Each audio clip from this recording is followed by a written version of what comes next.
एक दिन एक हरे भरे बाग में लाल टमाटर और हरी मिर्च धूप में चमक रहे थे। सब अपनी अपनी जगह आराम से बैठे थे कि अचानक एक छोटे से टमाटर ने उत्साह से कहा, अरे दोस्तों, सुना है बाजार में हमारी बहुत मांग है। सभी टमाटर खुशी से सिर हिलाने लगे। तभी एक लंबी और तीखी मिर्च बोली, हाँ, लेकिन जरा संभल कर, लोग तुम्हें ज्यादा पसंद करते हैं, लेकिन असली स्वाद तो हमारी तेजी के बिना अधूरा है। एक और शरारती मिर्च बोली, बिल्कुल, कोई भी सब्जी हमारी तीखी बातों के बिना मजेदार नहीं बनती।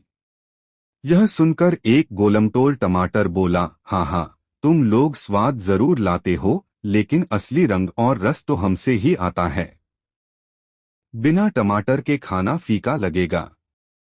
सब्जियों की इस मजेदार बहस के बीच एक छोटा सा टमाटर बोला, लेकिन कभी सोचा है, अगर हम दोनों ना हो तो लोग क्या खाएंगे?